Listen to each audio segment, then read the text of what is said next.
Hey everyone, this is the third and final of the PowerPoints about the rise and fall of disco, and in this one we're going to look at the backlash against disco, how and why it develops, and its impact on disco music. So let's go ahead and get started. As disco became so popular, I mentioned at the end of the last PowerPoint the impact of the film and soundtrack Saturday Night Fever, the Bee Gees becoming dominant in the top 40 at one point, 5 Bee Gees songs being in the top 10. And other artists and groups felt like they almost had to make a disco record to remain competitive. And one of the best examples I can think of is Rod Stewart, who had been openly hostile to disco and ended up recording one of the biggest hits of his career, Do You Think I'm Sexy, which was really a straight up disco song. And when anything becomes this popular, it's almost inevitable that there's going to be a backlash against it. I remember in the 1980s when Madonna became so huge, and similar sort of thing happened to her, where eventually there were radio stations that started advertising Madonna free weekends. And so the backlash against disco developed kind of slowly. I wouldn't say it was an organized effort or campaign by any means. One of the first examples of this was a ridiculous comedy song, King Tut, that became a #1 hit that was first performed, as you see here, by the comic Steve Martin on the show Saturday Night Live. Now, Steve Martin has said in interviews over the years that the song was not intended to be a spoof of disco, even though that's how many people interpreted it. He actually wrote this song about a exhibit that was touring the United States of artifacts from the tomb of the young Egyptian king Tutankhamun, king more popularly known as King Tut. And Martin had seen this exhibit in LA and was kind of bothered by the way it was commercialized. And so that, he said, at the time and in interviews since, was his motivation for writing the song. But it was widely interpreted as a song that mocked disco. A DJ from Memphis, a guy named Rick Dees, also scored a #1 hit with a disco parody, Disco Duck, which was a song with a watered-down disco beat and a person doing a lame impersonation of Donald Duck, which wasn't even Rick Dees. He didn't even do the vocals, but he started playing this on the air, and it became popular around Memphis and then became a national hit. And the fact that these songs, which Disco Duck, you're stretching it to even categorize it as a song. The fact that these both became #1 hits, this one and King Tut, shows that there was an audience angry about disco who was ready for songs that mocked it. Mad Magazine joined in, as you see here, with one of their issues, spoofing and satirizing Saturday Night Fever. The main event that I think captured a lot of the anger that especially traditional rock fans felt about disco actually happened here in the Midwest, in Chicago, at the infamous Disco Demolition Night at the Chicago White Sox baseball team stadium, the old Comiskey Park, which has since been torn down. And this happened in July of 1979. This was an event primarily organized by a popular, controversial DJ in Chicago on FM radio, a guy named Steve Dahl, who was friends with the son of the owner of the White Sox. The White Sox were horrible in 1979. They were a losing team. Average attendance at a White Sox game was somewhere in the order of 13,000 to 15,000 people. Dahl had been one of the top-rated DJs on a popular FM station in Chicago that primarily played the format known as AOR, album-oriented rock. So this would be playing rock music by, white bands, Led Zeppelin, Aerosmith, AC/DC would have been on the scene at the time. Groups like this that were popular with rock music fans. And this station switched to an all disco format.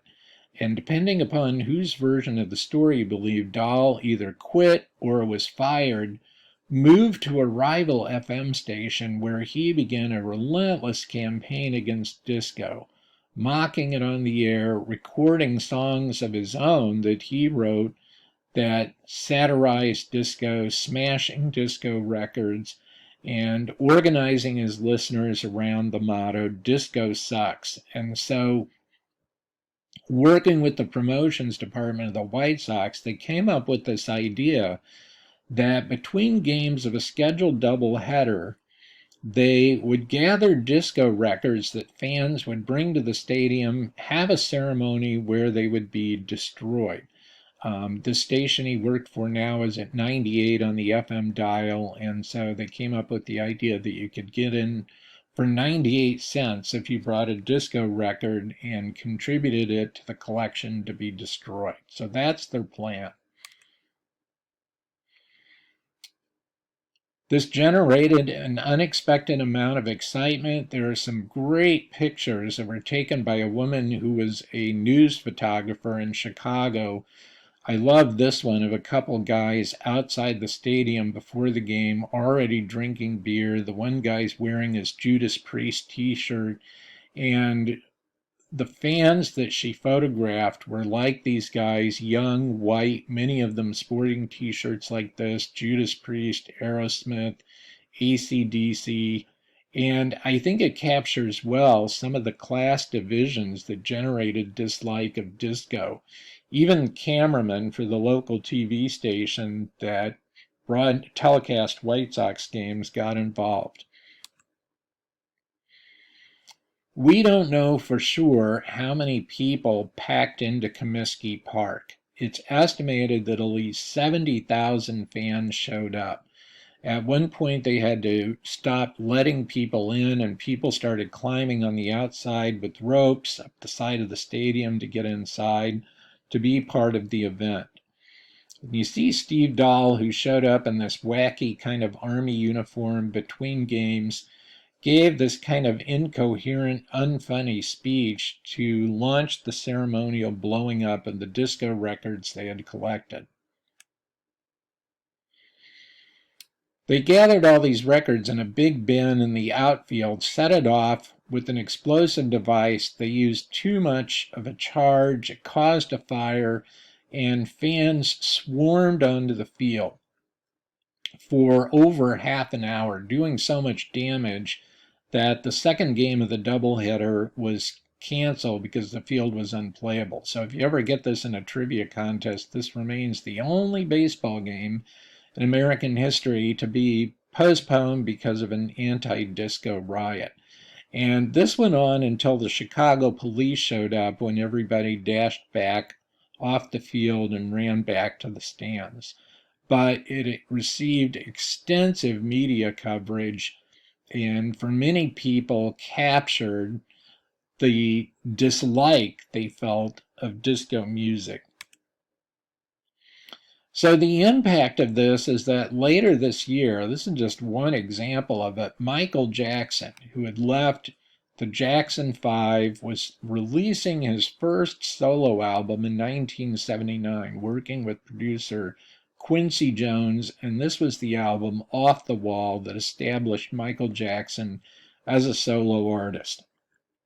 And one of the things they did in the aftermath of this was to drop the term disco and began using the term dance music instead. It was almost like disco became a forbidden word, especially if you wanted to have commercial success.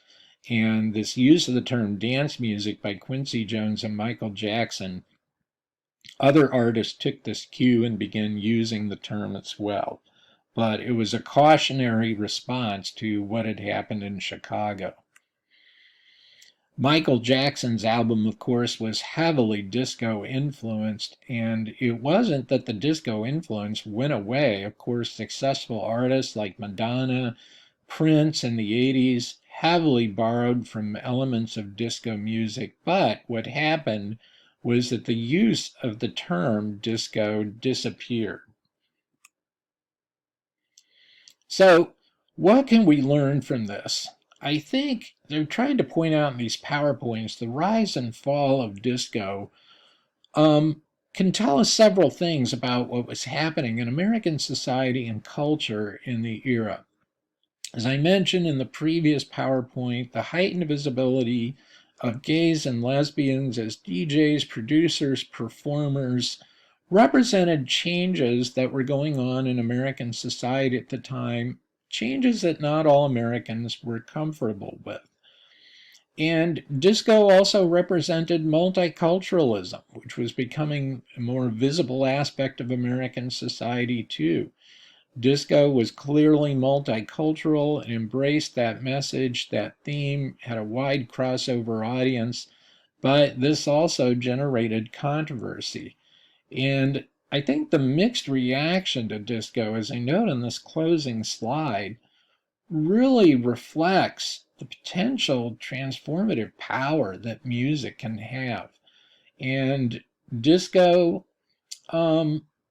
gave previously marginalized communities a much more visible presence in popular music of the 70s, but this was one of the controversial aspects of it as well. Disco has lost most of its controversy. It's become much safer in the decades since then, but not so at the time. And so I'm hoping talking to you about the rise and fall of it as a musical genre helps give you some insights and connects to some of the other elements that you're reading about from Eric Foner's book.